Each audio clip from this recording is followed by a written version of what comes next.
What if the United States was a country where no one judged others based on their race? How different would society be?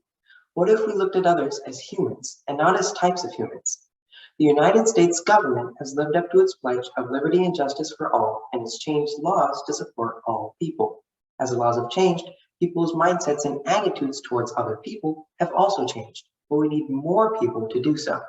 If schools implement a change, such as a required course on race relations and how anti-color attitudes lead to action, it could change the viewpoints of many, allowing for a society with fewer hate crimes and racist attitudes in general.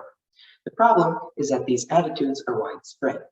They lead to prejudice against certain races and in extreme cases become hate crimes. Imagine a little boy named Johnny. Johnny was raised into a family that hates people of color. Johnny, a young impressionable child, learns the same, growing to hate people of color for no apparent reason besides the fact that it just makes sense to him. When Johnny grows up, he becomes a franchisee, owning many grocery stores across the state. Sometimes, people of color come to a store hoping to get some groceries.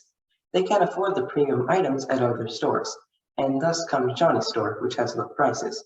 However, they are turned away solely because of their race. Now imagine if Johnny grew up to be a police officer. He might, due to the racist influence his family had on him, he might make a wrongful arrest, or worse. Certain people need a change in thought, and if we could get rid of the anti-color mindset, it would go leagues in helping communities expel racism. To fix this, a great idea is to implement a required course which would teach students about diversity and how we need it to function as a proper society. This course would teach students about America's complicated racial history, and how other countries don't offer as much freedom compared to the United States. But what would it look like? Well, we've tried general anti-racism programs in the past. According to education.uconn.edu, these programs taught empathy building and encouraged the representation of multiple ethnic backgrounds. They created programs where students could report racial incidents, which would help students facing discrimination. They even hired diverse staff with equity-based mindsets. But what these programs are missing is explaining why racism is harmful and the actions that can stem from racist attitudes. Knowing the negatives of an anti-color mindset goes a long way, and being able to recognize the symptoms of racism, such as implicit bias, helps students make better decisions about how they think, which targets the core of this problem. The missing features of these kinds of programs are found in another program called No Place for Hate, which tackles a wide variety of problems, including bias. This program reaches students from elementary to middle school and helps build character in children. They do this by teaching elementary school kids lessons on simpler topics such as anti-bullying and empathy. Middle schoolers learn about more advanced topics such as implicit bias and stereotypes, but a bit more infrequently. However, in high school, students only learn in clubs, with most high schoolers having to educate themselves.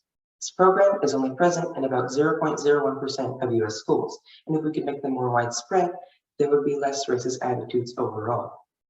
Another thing we could do in high school is that we could use unused homeroom periods and add a chapter to required history and government courses.